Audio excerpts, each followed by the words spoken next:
Good evening, everybody. Welcome in to the Slate. We are a DraftKings show. We come to you every weekday. Today is Monday, March 28th, 2022.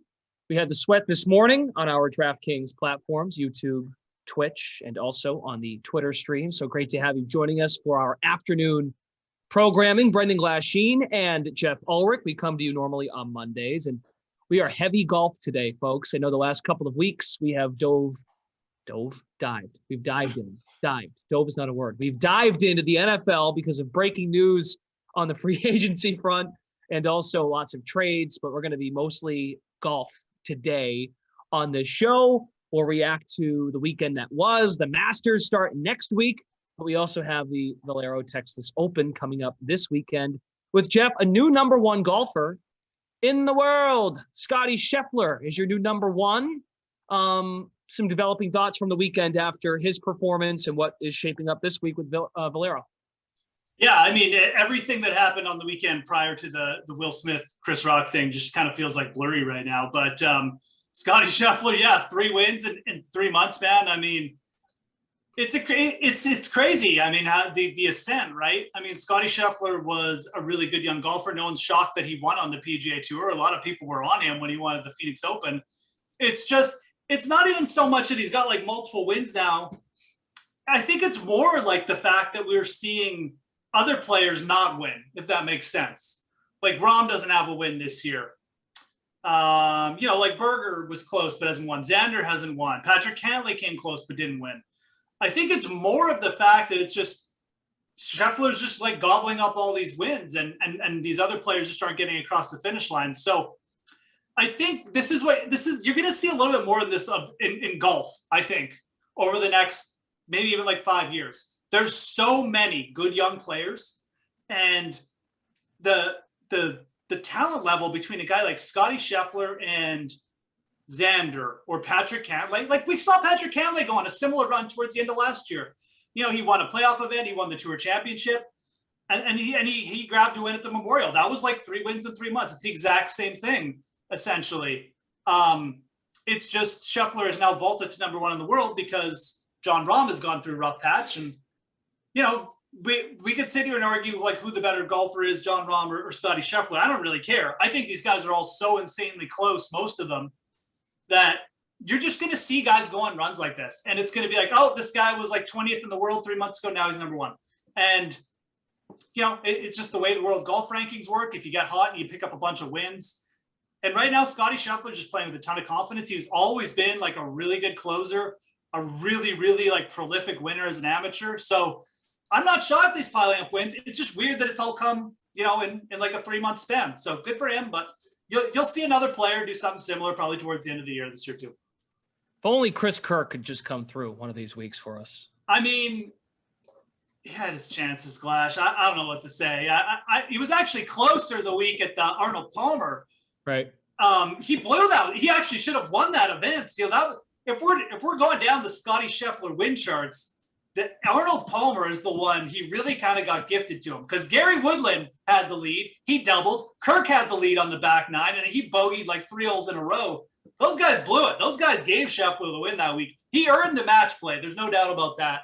He earned the Phoenix win with a win over Cantlay. But that Arnold Palmer, man, that was a bit of a gift. Let's call a spade there. It's true. I know. I'm scratching an itch, and I knew. You're right. It's a fair point though, because I think if you're looking back over the Scheffler wins, that's the one where you can say maybe you got a little bit lucky in that one, and that's you know when you win 3 events in like the span of like two months, you know, a little bit of luck goes into it. So yeah, I knew that would kind of take you off there for a second. So I did. Job accomplished. Job complete.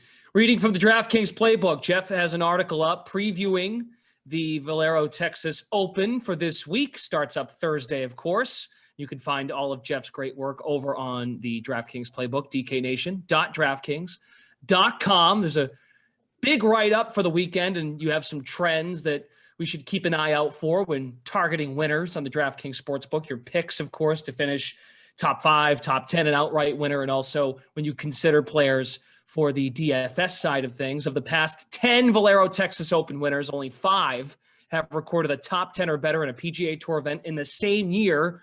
before their win. Each of the last 7 winners have played in this event at least once prior to making the cut at TPC San Antonio in their last visit. And 5 of the past 10 winners of the Valero Texas Open were first-time winners. This is kind of back to what you were talking about.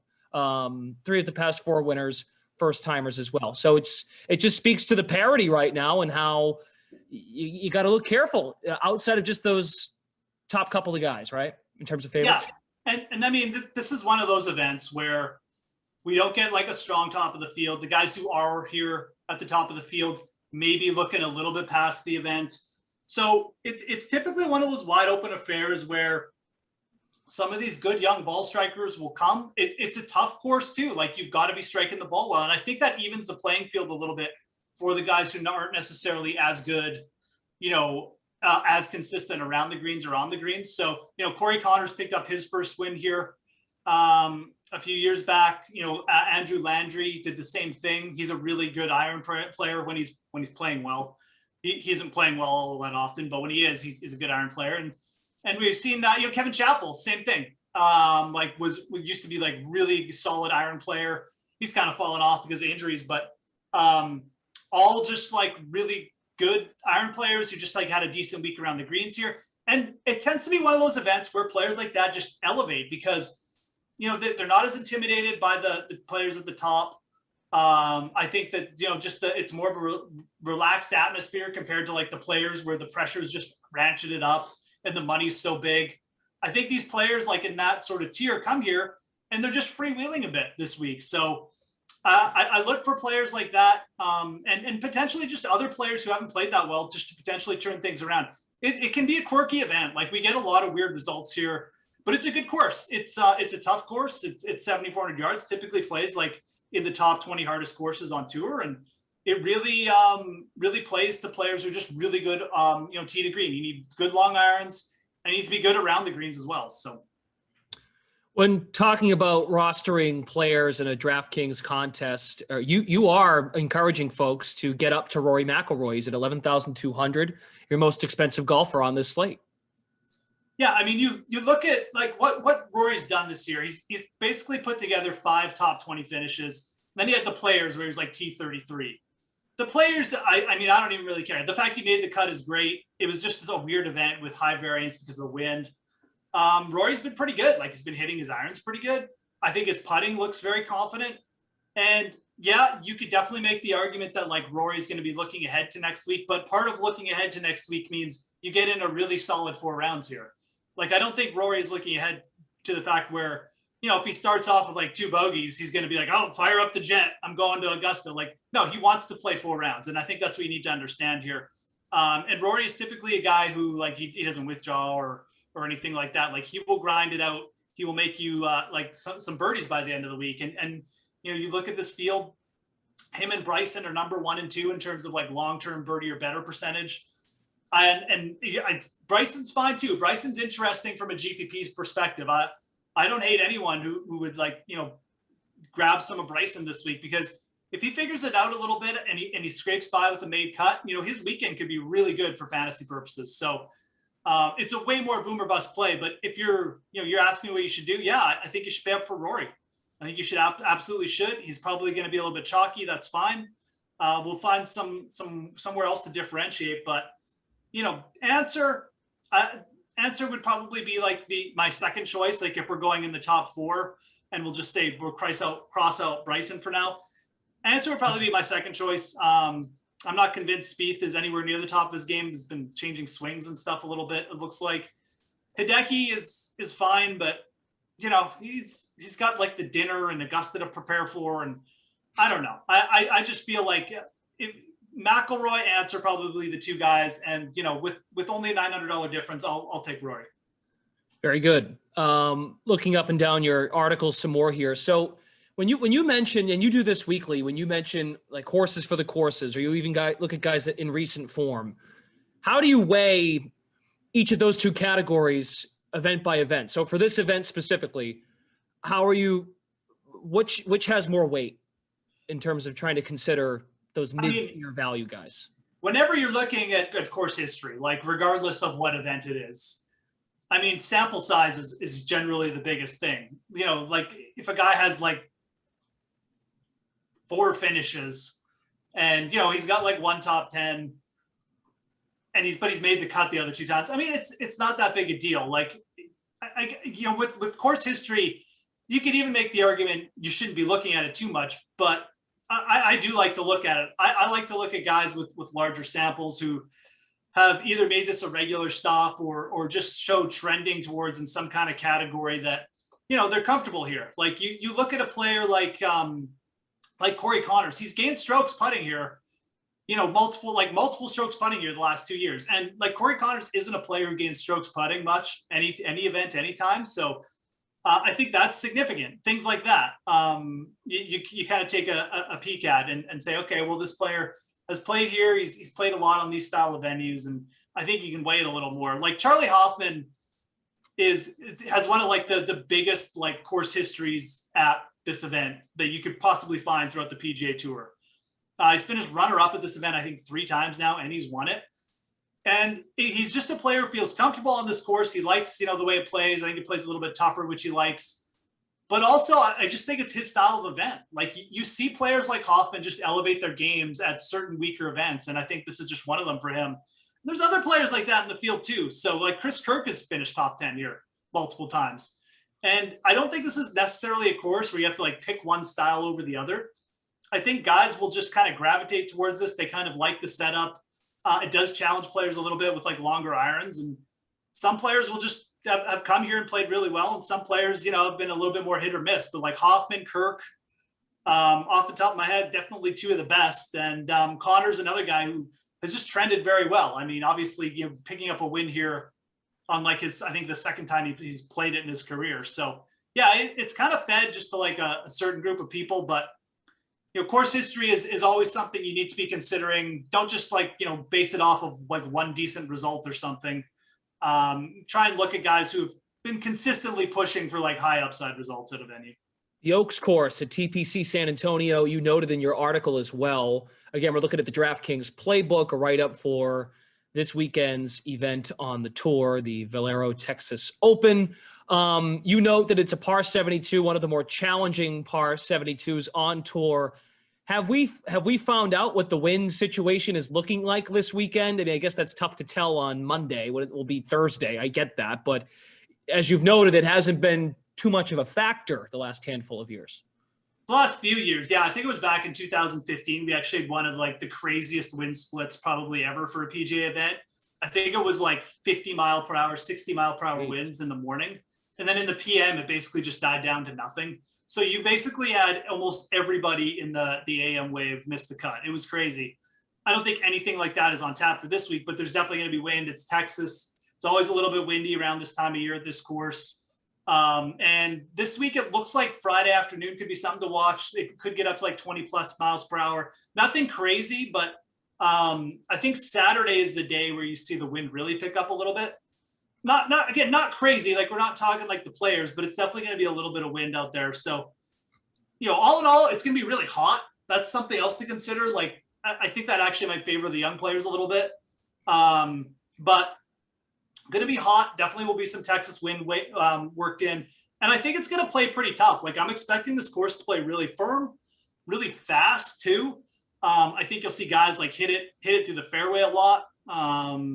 So yeah, it could even like end up being a little bit of US Open like conditions. So that's kind of the event I'm thinking. I think it's going to be a really good lead up too for people playing Augusta next week because, again, we got fast firm greens there pretty much every year, even when it's wet in Augusta. And if it plays firm and fast next year too, I think that you should really be taking a good look at who plays well in this event. So we're going to look at the Masters in just a second, but you do have a winner. You did make a pick. You also have a sleeper as well. You can reveal those for us, please. The Valero Texas. Yeah, for sure. I mean, like, again, and I think that Tony Finau is a player who has not played well this year necessarily, but he beat Xander Schauffele in the Friday singles match at the match play. I think he made like 8 birdies in the round. He really hasn't done, like, his ball striking really doesn't seem terrible. I don't think he's very good at the players, but the Genesis, he gained like 6 strokes on approach. He's a very good long iron player. He's one of the top players from like 200 plus yards out. And there's all the par 3s here, like over 200 yards, or I think 3 of the 4 of them are, excuse me. but most of them are long par threes. And I think that, Finau's a guy who's finished, I think he's finished T3 here back in 2017. So he's shown upside at this venue. I think this is an event where you could just see Tony Finau pop back up. Really, the only thing he's kind of done poorly, he just hasn't scored well. And that's like the around the green and the putting part. And that stuff can switch so consistently. Like Finau back in the fall was super sharp in that area of his game. That's why he finally picked up a win, because he was sinking some putts. He was really good around the greens, and the ball striking doesn't look like it's fallen off that much. And if you found any confidence last week at the match play, and the match play can be a weird event too. Like you don't really know what's going on with guys because we don't have the stats, but guys can still like be playing well. And, maybe they lose a match to someone who's just like on a heater or something. So I think it's a good time to jump on Tony Finau regardless. He's plus 4,000 on the DraftKings Sportsbook too. And I think that's probably, like, I like him for DFS at that price too. I think, he's got a high birdie rate. Finau at that price in this field at 9,100 is great. But when we're looking at the outright market, it becomes a little bit more, it's just easier to dissect because Maverick McNeely, Gary Woodland, Chris Kirk, even Corey Connors a plus 1,800. Like, Corey Connors should not be half of Tony Finau. I get that Tony Finau hasn't played well of late, and Corey Connors has won this event, and he made the semifinals last week, but like, no way. I mean, there's just no chance Corey Connors should be plus 18 in any field when Tony Finau is plus 4,000. Like, those two guys just are not that far apart. They were the same odds this week, I'd say, sure, or even Corey Connors just being a little bit smaller. And then we have our guy, Chris Kirk, who, again, he's playing well, but I mean, come on. Like, Chris Kirk at 2,500 when Finau's plus 4,000. Give me a break. So Finau, I think this is absolutely fine to bet him. This is, again, a little bit more of a volatile event. I think a guy like Finau certainly coming in with a little bit more motivation to really just focus on like picking up the win here just because of how terrible his season has started. And, going back to Connors, going back to Andrew Landry, 2018, 2019, you look at their recent form clash coming into this event, I think Connors had missed like 3 or 4 cuts in a row. Andrew Landry missed like 4 or 5 cuts. So Finau coming in without a top 10 on the year, I don't even care. It's just giving us bigger odds. I certainly don't mind betting him this week, and I have. And for DFS, again, I don't mind getting on him. So, yeah, that's my Tony Finau take. If you're looking at those odds too, I really don't mind Adam Hadwin. That's a guy I'm actually thinking about adding this week. Very good long iron player, playing extremely well. He's got the recent form that people like. And I just look at that range and, people might be interested in like Keegan Bradley. I have a little bit of interest in Maverick McNeely too, but Hadwin is a guy who he can definitely pop up and gain you like 7 strokes on approach. And he could certainly get hot with the putter. So I think Hadwin is a guy who's fully capable of winning this week as well. I think he's 8,900. So that's another player, at plus 4,000. I think you're getting fair odds on him this week on DraftKings Sportsbook too. And he played well last week at 91 fantasy points on the DFS side of things. Reed Fowler is also high on Chris Kirk this week. Mentioned him in his article. It's the recent course history that really stands out to Reed as well. And again, I like Kirk too. I just feel like, it's kind of like you missed the opportunity to really cash in on Chris Kirk. It's not that he can't win this week, but like plus 2,500 to bet Kirk over Hadwin at plus 4,000. I think those players are pretty comparable. I would even say Hadwin probably a little bit better upside at this point in their career. So, Chris Kirk had his chance. I'm not betting him at plus 2,500. If I lose to a plus 2,500 Chris Kirk or a 9,400 Chris Kirk, so be it. Hadwin's the better value there. He's cheaper and he's way bigger in the odds. So we have a question from Robbie Noble. This is more of a general question when it comes to golf DFS. I guess it depends on the weekend, but let's stick to this weekend. His question is studs in scrubs or a balanced approach when it comes to DFS golf? Yeah, I think that if you're starting with Rory, you don't have to go like fully stars and scrubs, but you kind of got to decide, like, is there someone else worthy of pairing with Rory? Like, I think if I was going to do that, I might even consider going like Rory and Bryson or something like that, or maybe like Rory and Answer. And then you could definitely do that. So if you're starting with Rory, there's guys in the 8K range like Charley Hoffman, like Russell Knox, who are going to be very safe, and they'll be chalky too. But if you use those guys, they'll save you from necessarily like having to spend all the way down to like pay for like a $6,400 player. But this is the type of field where, you know, we see guys down there like, you know, Brandon Hagee at 6,300 maybe could pop up, or Harry Higgs at 6,500. Like, and we got Chappell and my guy Danny Lee, who I can talk about in a bit, at 6,800. Like, you could certainly go stars and scrubs this week, and I really don't hate it, because this is just you know, a venue where you'll see players down in this range pop up for whatever reason. I don't know if it's like the venue necessarily just lends itself to players who are like poor putters or like poor around the green players more, but it always seems like these players who are a little bit worse than the odds, but like, you know, maybe they're just not scoring well, they always seem to just kind of pop up at Texas. So I think it is definitely a week where, you know, if you're starting with Rory, you could certainly think about adding like 2 guys under 7K and then trying to stack in another big name for GPPs. And I won't be shocked if that, you know, is the winning strategy. But we do have some pretty solid plays here in like between 8,500 and like, well, even like 8,900 and like 7,500. You know, Doug Gim at 7,600. Thigala, Sahith Thigala has played really well at 7,800. I mentioned Charley Hoffman, you know, just the insanely good course history. Robert McIntyre is another good player at 7,900. So this range, you know, you could stack 2 players from that range and still leave yourself with like a pretty good like average salary left over, to where you didn't have to really go full stars and scrubs. So it's kind of pick your poison, how you want to work it. But yeah, I guess it's a little bit of a stars and scrubs week, just because I do like starting with Rory enough that I'll eat like a 30% owned Rory McIlroy this week. I really do think that's the play up top. Very good. I hope that helps you out, Robbie. And also, I see your note here about the Celtics tonight. No Tatum, no Brown, no Robert Williams. I don't know how they'll compete against the Raptors. How long is Robert Williams out? 6 to 8 weeks, reportedly. Meniscus. Yeah.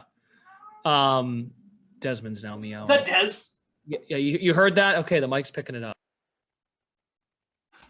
God, it's the amount of times I made fun of Emerson for how he would do it with the dogs. I can relate now. It's almost dinner time. Anyways, yeah, here we are. There's a cat in my house. We're at that point. Unbelievable. Never thought we'd get there. We've got the Masters odds pulled up, and the news of the day. Yes, and I also have the coffee mug, the Cat Dad mug. Yep, I am fully on board with this. News of the day in the golf world. Todd Lewis of the Golf Channel reporting that Tiger Woods will exhaust every effort to make a spectacular return to professional golf next week at the Masters. Tiger's odds have been pretty straight across the board, plus 4,000 to win this event. You have a Tiger thought for us, and then we can look into some folks. Maybe you think Tiger really is a legit piece to win it. We don't really know enough, can we? We don't know enough about Tiger to bet Tiger. I mean, look, I love Tiger Woods. I am so hoping that he makes the start and he's able to, without hurting himself, obviously. But yeah, you can't really bet Tiger Woods at plus 4,000. You know, if he was plus, you know, he's not going to be plus 10,000, because everyone would grab a piece of him, and all of a sudden the sports books would have huge Tiger liability, which is never really a good thing. But a plus 4,000, let's pump the brakes a little bit. Dude was, you know, he's still just over a year from like a life-threatening accident, from like a shattered leg. Well, not shattered, but a broken leg. He has not played in a competitive PGA Tour event in over a year. It's just a bridge too far. Like, I hope he plays, and I hope he is. I hope he makes this the worst take in the world and he wins. But he's not. He's probably not. He's not going to. Like, so a plus 4,000. It seems like, oh wow, we're getting juicy odds on Tiger. I mean, it's kind of, I don't want to say it's a sucker's bet, but it's kind of a sucker's bet, right? So, you know, at plus 4,000, I really do. And the other part of this is I really like Daniel Berger at plus 4,000. Like, I think those are very fair odds. Daniel Berger could almost have 2 wins already on the year. And, you know, he's coming in with a little bit under the radar for him. He's finished top 10 at Augusta on his debut. I think it was back in 2016. I just think those odds are a little bit too big for him. And I think that with the start of the season he's had, that's like more than fair. Like, you're looking at like a guy like Xander who's plus 1,800. I know Xander almost won this event last year, but like, Berger has at least equaled Xander in terms of recent form lately, and he's played Augusta a few times now. So I just, again, you got to look at the odds and say, okay, who's really been playing well? Who's got an actual chance? I think Berger has an actual chance, and you can even make cases for a guy like going back in the odds. I mean, Adam Scott at plus 6,000. I think I brought him up a couple times with you. Yeah, Adam Scott at 6,000. Adam Scott was like playing pretty well last week, man. Adam Scott has flashed some pretty serious form. He's figured out the putter a little bit. Yep. I still think when you look down at the odds, that is the best value on the board, plus 6,000 for Adam Scott. And I don't know how much longer it's going to last. I mean, I guess he's not playing this week, so I guess he'll probably, I can't see Adam Scott getting any bigger than this. You've got guys like Mark Leishman, who Adam Scott has outperformed. Webb Simpson. These guys are all shorter than Adam Scott in the odds for some reason. And I mean, if you're looking to make some Masters bets right now or this week before this event finishes, yep. I said it last week. I said it the week before. Like, Adam Scott should not be plus 6,000. I just don't think that. So, and I'm not saying he's going to win. I mean, he's plus 6,000 for a reason. He's not plus 1,600 like Scottie Scheffler, but I think Adam Scott is at least live to win. And I think some of these other guys down there at this price aren't really as live as Adam Scott. So that to me is still the best value on the board. I like Berger at plus 4,000 too. I'm surprised he's still there, but just not getting any respect. And for going to the front though, I gotta say, man, Hovland, right? You're on Victor Hovland, I remember correctly. Is that right? I mean, I don't dislike Victor Hovland at plus 1,800, but I think that when we were together, I forget when we were, about 6 weeks ago, we brought this up. We actually looked ahead to the Masters. I believe his odds were, I think it was like plus 22. Yeah, a little longer, right? They're now below 20-1. So yeah, you're right. I think they were definitely better odds at the time. If I'm hitting the top of the board right now, and I probably will be, I'm almost positive it's going to be for Rory McIlroy. Okay, so that was my next question. How do you look at him playing this week and how that correlates to playing the week after? I mean, I like it. I think I think this tournament is a very, very good setup to come in to Augusta off of. It's fast greens. It's tough around the green setup. It's a tough tee to green test. It's very similar in that respect to kind of what Augusta offers. And Rory's putting stroke it's looked good. And if he can just get a little bit grooved this week, and look, I just want to see him get in the mix a little bit. Maybe he doesn't even play that good the first 3 days, but if he vaults himself into a top 10 at the end of the week, that's good enough for me. I'm not going to need to see much. And at plus 1,400, I'll take a little bit shorter odds than, guys like Cantlay, even Scheffler. I mean, Rory has played Augusta so many times. He's at that perfect set of age where guys tend to kind of break through. And let's not forget, Rory, when at the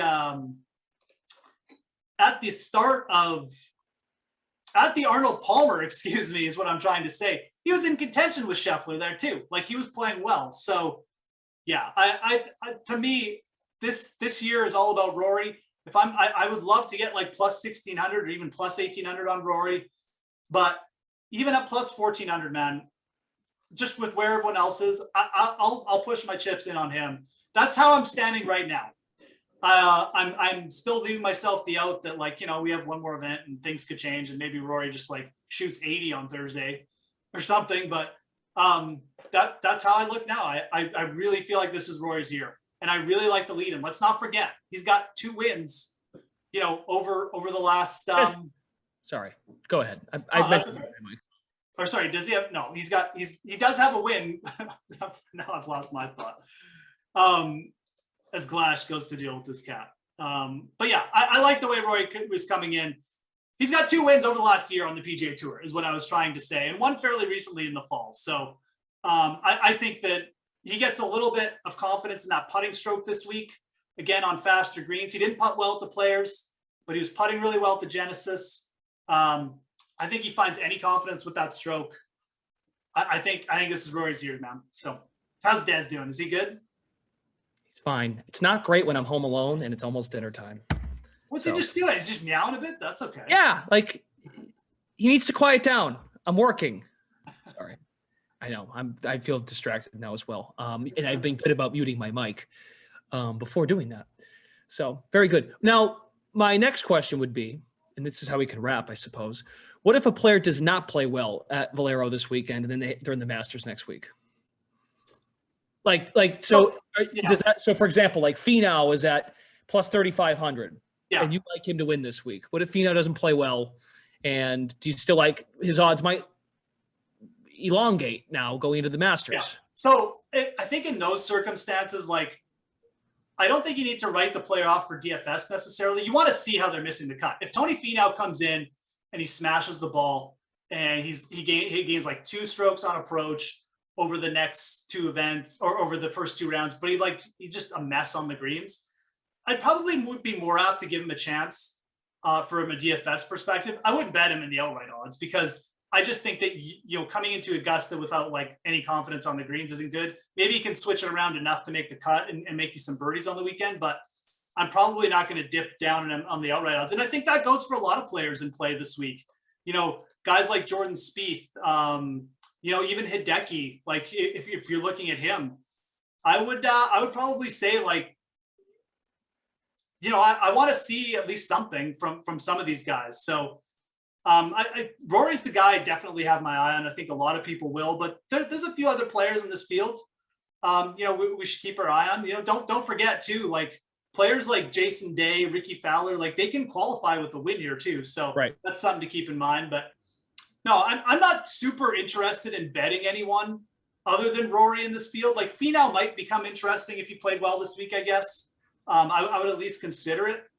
Maybe for more of like a top 20 bet or something, but Bryson just hasn't played enough for me. I think if Bryson plays well this week, again, I'd consider him for DFS. I don't know. Next week, I'm saying, I don't know if I'd want to bet him outright at the Masters, but I think Rory is the guy who has the one guy in the field, and Hideki too, probably. I shouldn't leave Hideki out. It's just we never see like back-to-back Masters winners. So I think Rory is the main character you need to keep an eye on this week. Again, I just want to see him play half decent. I want to see him putt well for like 1 or 2 rounds. And if I see that, I'm all on board next week. I really am. Okay. If a guy like Finau or Bryson plays well, that's fine. I'll consider them for top 20s or on DFS. But for outright, it's really just, I just want to see what Rory does. Yeah, I asked that question because I always wonder with the sports book, especially if it's better off waiting or are you going to get a better number if you wait than plus 1,400, or if Rory plays really well in Texas, does he hop into that 1,200 range with Spieth, Morikawa, and Thomas? I'm just wondering how the odds might fluctuate because of that. Yeah, no, absolutely. I think if Rory finishes top 10 this week, I think you'll definitely see him push to like plus 1,200 with Thomas. You're almost going to need Rory to miss the cut or like finish like T60 or T40 to see him get bigger in the odds. That's my opinion, because there's no other top players here. Like everyone is watching Rory McIlroy this week. I just said it. That's the player I'm interested in. I don't think you're really going to get bigger odds than this. Again, unless he plays poorly. But if he plays poorly, how confident are you? I don't know. I'd still probably bet him, but so it's pick your poison. You can watch him top 10 now, but probably be like betting him at plus 1,200 if you do, and you don't bet him right now. So, and are we going to is Bryson back this week, or are we not sure yet? Bryson is in the field. He's playing again. He's healthy by all accounts. I think it's a great sign Bryson is in the field. And look, if Bryson can make the cut and get like a few rounds in, like I said, I'd be bullish on him to potentially top 20 next week. He's a player who typically just he wasn't going to come back unless he's fully healthy. But I'm not really interested in betting him outright. Yeah. But the Masters is all about lead up. It's about guys getting in like some really like good competitive practice during the first 3 months of the year, getting in the mix. A lot of guys have come into Augusta with wins and then added to that with the win at Augusta. Bryson has none of that this year. He has no top finishes.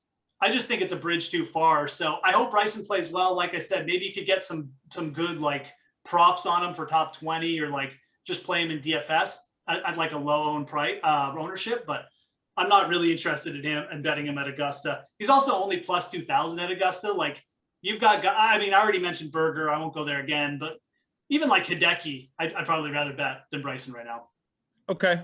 Very good. Yeah. And Bryson's kind of in that weird 20-1 spot, and there's a gap between both. You've got if he was like plus 3,500, like with Finau, yeah, I'd probably say, well, you could definitely sprinkle a little bit, because if anyone's going to break the trend of just like having no Foreman coming back from like the injury to winning, it's probably Bryson. But we saw it with Brooks last year. Like Brooks came in, he basically, I don't even know if Brooks got in a warm-up event, so he was coming in even colder, but he's in kind of contention for 2 days, and then he just blew up. It's just so hard with all that pressure when you're just not prepared for it enough. And if anyone can buck the trend, it's Bryson, man. But I need bigger than plus 2,000 right now.